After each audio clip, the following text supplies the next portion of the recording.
sustained winds of 120 mile per hour.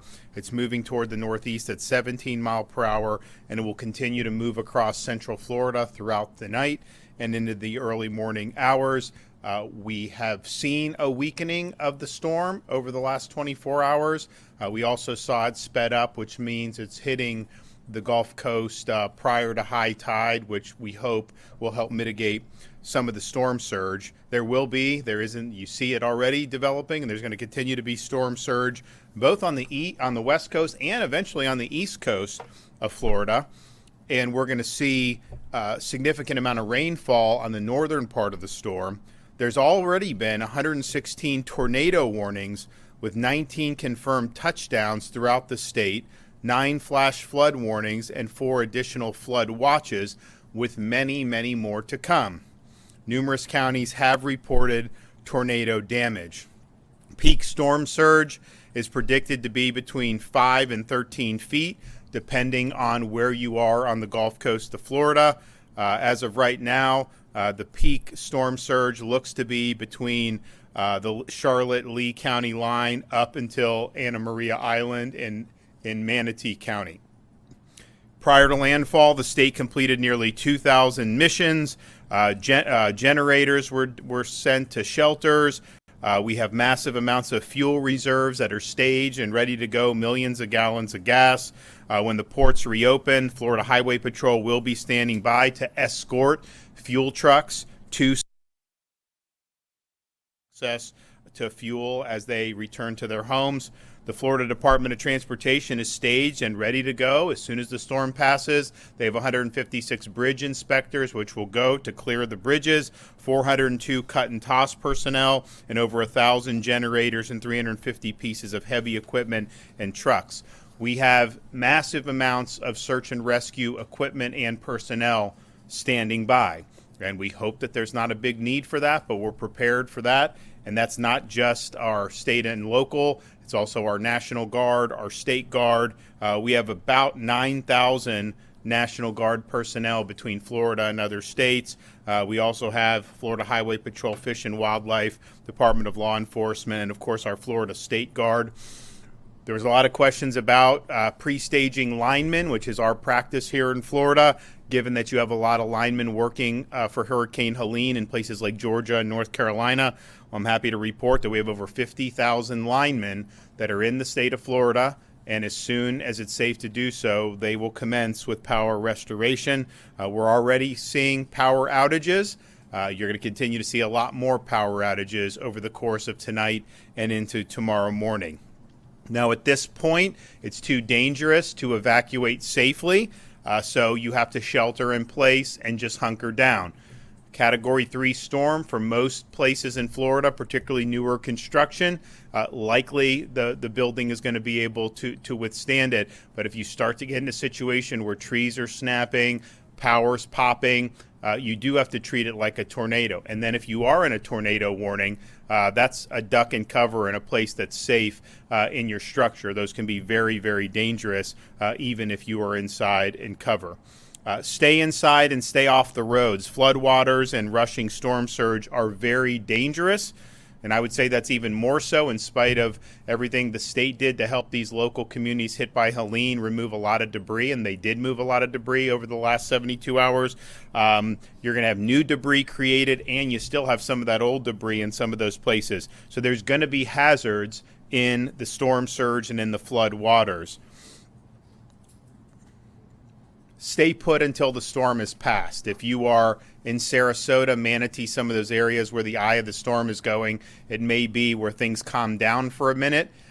Just understand that means you're in the eye. It's going to go back and get really nasty very soon. So don't go outdoors until it is confirmed safe. You can listen to your local emergency management officials about that one. Power outages are going to happen, as I mentioned. So please, if you're using a generator, make sure that you're using it safely. Do not run the generator inside your home. That can be fatal. Make sure it's outside the home at a safe distance from windows and doorways.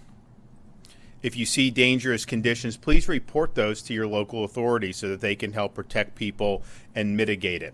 So the storm is here. It's time for everybody to hunker down. I know we've got massive amounts of resources that have been prepared for this storm. People are tired because of having to deal with Hurricane Helene, and yet all I've seen is people just dig deep inside and say, we're not going to be denied, we're going to get the job done. So I really appreciate everybody that's worked so hard on the heels of Helene to prepare for this storm and to be ready to go. And you will see that in action very shortly as this storm passes. Okay, Kevin Guthrie. Thank you, Governor, for leading us through this. Appreciate your support. Conditions across the state continue to deteriorate as Hurricane Milton approaches landfall on Florida's. No more Michael. No, sir. No, sir. As Hurricane Milton approaches landfall on Florida's west coast, many areas are already experiencing life-threatening storm surge or life-threatening tornadoes.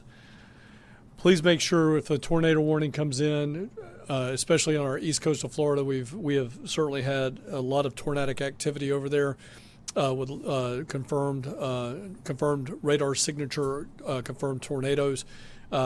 We do have Virginia Task Force 1, Ohio Task Force 1, and Miami Task Force 1 going into those areas to help with those structural collapses that have happened.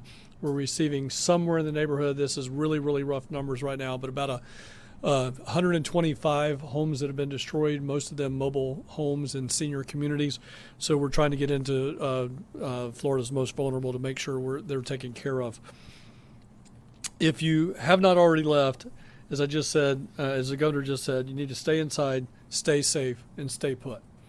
Make sure that you're getting to a central area of your home, that you're getting as low as you possibly can. That is, if you have a single-story residence and no storm surge, you want to get as low as you possibly can. I had this question asked to me earlier. Do I go to the bottom of the house if I got storm surge? The answer is no. If you've got 2 floors, you need to go to the lowest part of the 2nd floor to escape the storm surge. Please do not. If you have storm surge coming in, please just do not go to the lowest level of your home. Do not attempt to leave your home or drive during the storm. Roads may be flooded, blocked by debris, or have down power lines. Please do not risk it. If you hear, as the governor said, if you hear trees snapping, that means that there is going to be flying debris. You should seek shelter immediately and treat it as if it's a tornado. Protect yourself from flying debris by putting household items such as pillows, heavy coats, blankets on top of you. There may be a point where you think the storm is over. If it goes from absolutely nothing or absolutely horrible and terrible to absolutely nothing, then you are most likely in the eye of the tornado. Please stay in place. Do not come out. We are anticipating power outages, as the governor's already mentioned, with this storm. Take time now, if you still have power, to keep those electronic devices plugged in and keep the charge full. If you lose power and are going to use a generator for backup power, please use it safely. You've heard the governor and myself say this. Keep it 20 feet away from the doors and windows of your home. Make sure you wait 20 minutes for it to cool down before you refuel it. Make sure it's on a clean, dry surface. And then be sure to have a carbon monoxide monitor in your home. After the storm has passed your area, it is critical that you listen to local authorities for guidance on when it is safe to go outside or to return home. Do not venture out. Hazardous materials, debris, and flooding could still be present. Do not attempt to clean up the debris by yourself, especially fallen trees or power lines. If you see a dangerous condition, please report them to your local authorities utilizing your 911 lines or non-emergency lines. Residents needing information can continue to call our State Assistance Information Line, which will be open for most likely weeks. That number is 1-800-342-3557. That's 1-800-342-3557. Please follow the agency on X and Instagram at FLSERT and on Facebook at FDEM. That is the best way to go and catch up on latest up-to-date information from the division. If you do not have access to that, but you have access to the internet, please make sure you go to floridadisaster.org/updates. Floridians, we are with you. We will be with you. The state of Florida is leading the way on this charge. Please know that we're coming as fast as we possibly can. There's going to be places that we just cannot get to until the winds die down. But as I've already mentioned, there are strong winds. There are banding rains. But we have the men and women of Florida Task Force 1 out of Miami-Dade, as well as members from the Ohio and Virginia Task Force going into harm's way to help you out. We will continue to do that all night long. I will be here throughout the night along with my team. Governor, it's been a pleasure working with you to this point, but I also want to say thank you for your leadership. And I know that you're not going to go anywhere anytime soon. And I appreciate your leadership. Thank you, sir. So we are staged with massive amounts of search and rescue assets, not just with the cities and counties and their considerable resources, all the state assets for our state agencies and National Guard, as well as urban search and rescue teams. And so we will be ready to help people who are in harm's way, and hopefully we don't have a lot. I know a lot of people did heed the call to leave, but that will be a priority to save lives. We also have a record number of people there for the restoration of power. These linemen, people love seeing the linemen coming in on the interstate. It's a great sight. They will get to work, get their power resumed as quick as possible. And then we have massive amounts of fuel on standby that we can use, but we also want to make sure these ports get up and running. I mean, we'll see what the damage is to Manatee and to Tampa. We have been discussing, and Kevin and his team have been discussing with our federal partners like the Army Corps and some of these agencies, some expectations about getting these ports back. And I think there's a difference between kind of Florida expectations, which is like we get this stuff done quick, and maybe how the federal bureaucracies have typically worked. But I think that we have had very good conversations. I think there is a sense of urgency with some of the federal agencies as well, but we want to get these ports back open as quickly as possible. We're going to have to assess some damage. Now, the track of this storm, the fact that it is Sarasota, perhaps the Port of Tampa is not going to take a major hit like it would have if it was a direct impact, but we'll see. Manatee is probably going to be a little bit closer to where it's getting some of the big impact, but we think it's really important that all services are be able to resume, and we have contingencies to be able to get fuel in where it needs to go, but it sure be a lot easier if we just get that coming into the ports. And so those are all going to be priorities from here on out. So if you are watching this, just hunker down. If you're in the path of this storm, it's dangerous outside. There's going to be a lot of hazards. Even when it passes, if there's floodwaters, be very careful about any of that. Help is on the way. We're going to get everyone back, get everyone up on their feet again, and we'll mitigate the damage as best we can. The president said that he has spoken with you. Have you talked about getting more resources from the federal government here in the state, getting things back open? So as I mentioned, we've been discussing with some of the federal partners about acceleration of what needs to be done if something needs to be done on these ports. To say like, oh, it's going to be weeks for a port, no, that doesn't work. Okay, we got to get it open. And I think they're of the same mind, and I think that Kevin and our team have had good conversations. We've also, Kevin, I know, is talking, both Kevin and I talk with the FEMA administrator about some of the things that we're looking for. For example, with this debris. Let local governments do the debris a little bit differently so that we incentivize people to come and do it quickly. Because the way it goes now, it was hard to even get people to do their debris. You had them going other ways. It just didn't make economic sense for doing that. And a lot of the debris takes like 6 months to do, and that's just kind of been the standard. I think we showed by surging our resources, which is really unprecedented, we knocked out a lot of debris in like 72 hours. So we want to have a debris where there's incentives to do it and do it quickly. I don't want to have to even talk about this now, but we're not out of hurricane season. There is the possibility of another storm brewing, and that's going to come into the Gulf. It's possible. I hope it doesn't happen. But so we want to be able to have them with contractors and have them have things working with the FEMA reimbursements that make sense. And I think Kevin, I think Administrator Criswell has been very receptive to that because it does. It just makes sense. Governor, Guthrie, in terms of the timeline of recovery, and last time with Helene, you were able to get search and rescue units kind of out there before, if I remember correctly, before the sun even came up. That'll happen again. Yes. So, yeah, they will do in the dark. That is totally, absolutely fine.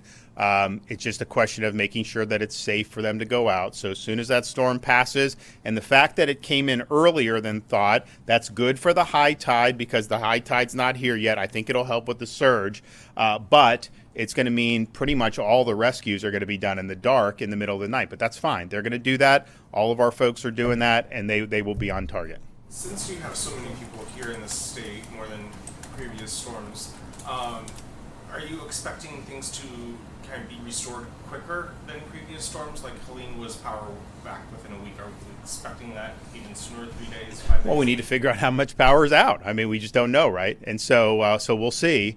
But I thought, we didn't get hit with Dorian, but it was coming, so we prepared. I thought maybe we had reached 50 with Dorian. We didn't.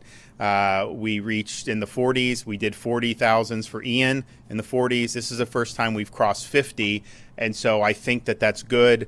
I think there's a lot of people that are excited about going to work. I know Floridians really appreciate these guys when they get out there. And if you look, the fact that it's going Sarasota across, that's heavy Florida Power and Light territory. Those guys are a well-oiled machine at this. They do a really good job. A lot of their infrastructure handles the storms very well.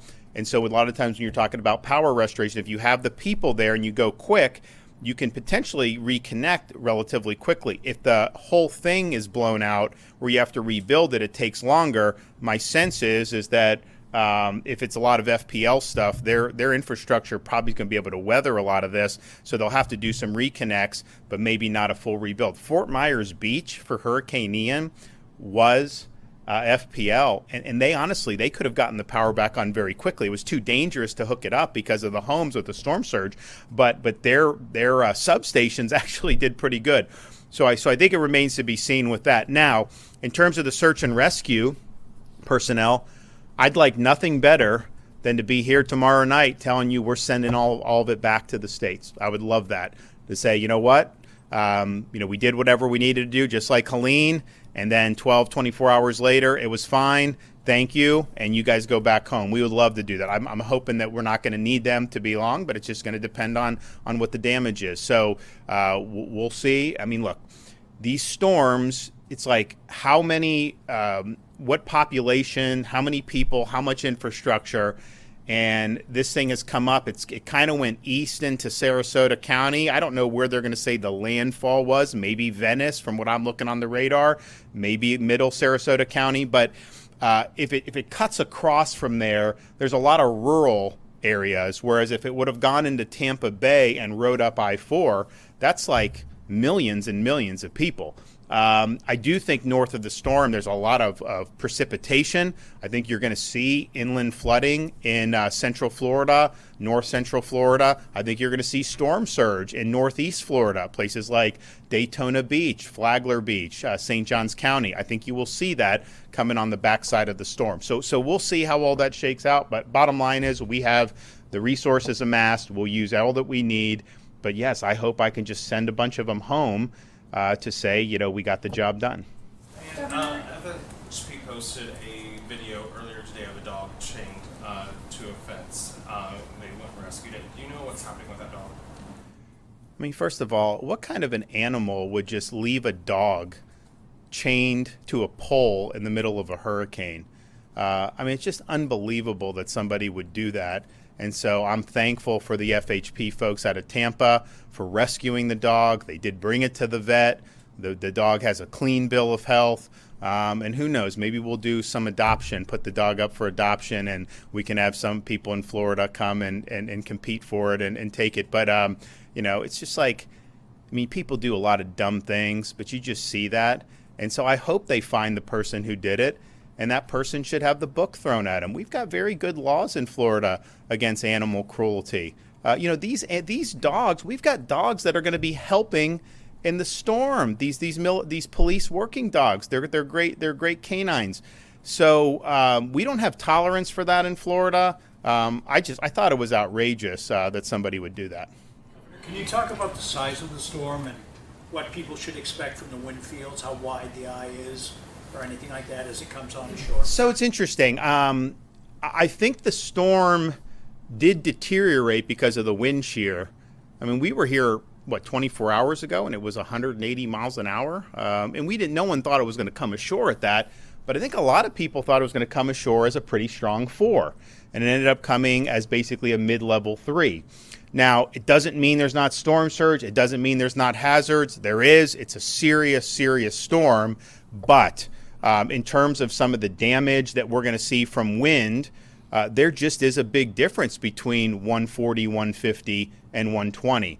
We saw it with Hurricane Ian, which was basically a Category 5. I think it may have landed just a tick below. Of course, we saw it with Hurricane Michael, which was a Category 5. As you get into the 120 range, 115 range, still hazardous, can still do a lot of damage. But Florida buildings in particular, new ones, they're going to be able to withstand that for sure.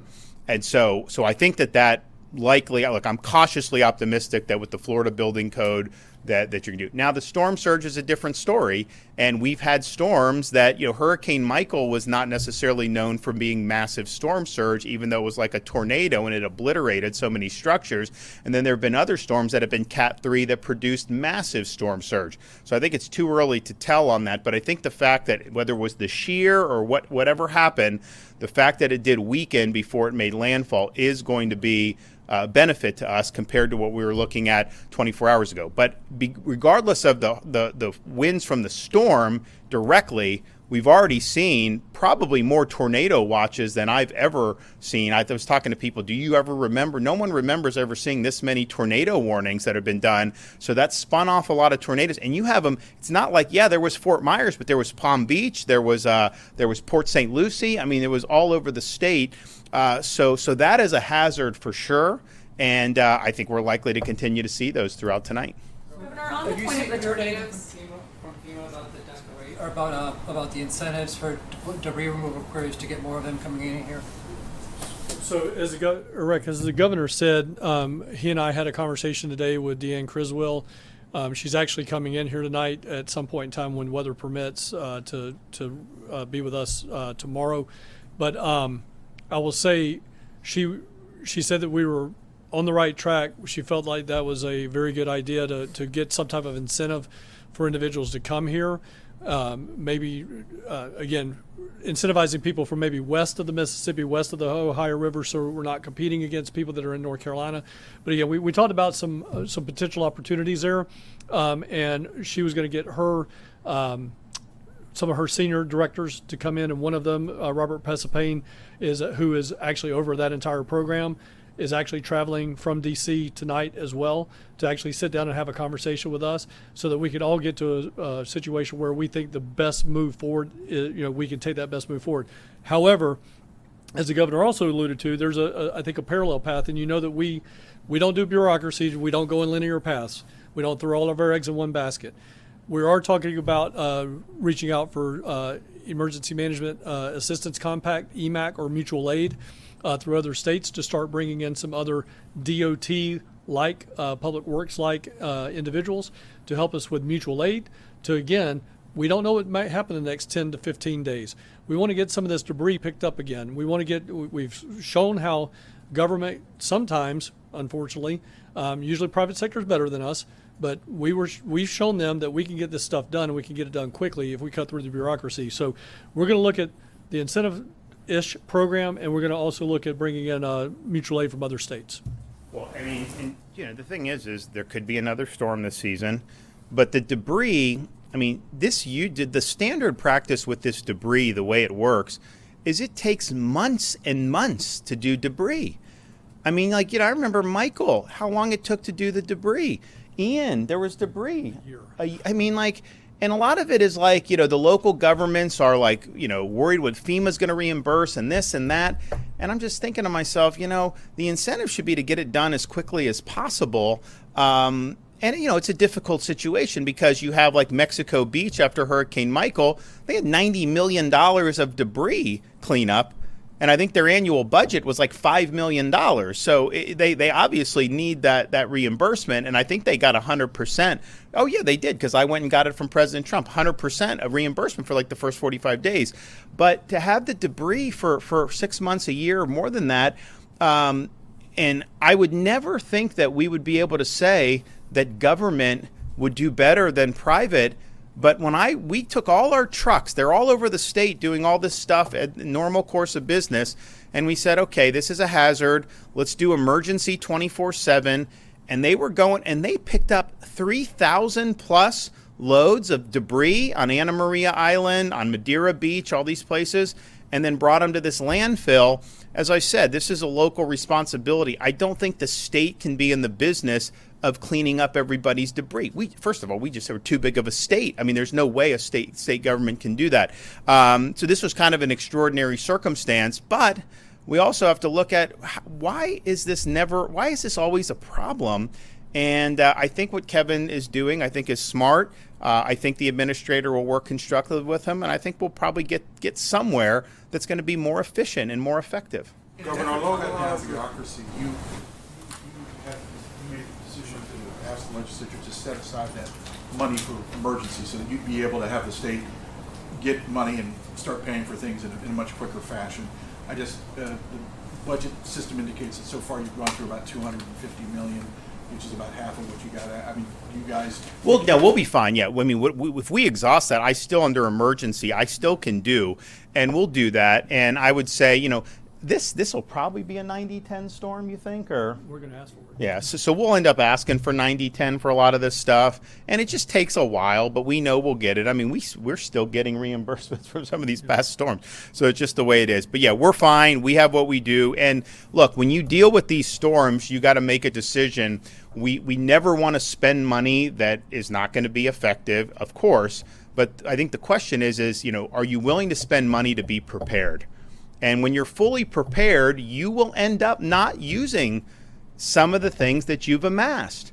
I mean, who knows? Maybe we instead of having 2.4 million restorations like we did with Helene, maybe we'll have less than that with this.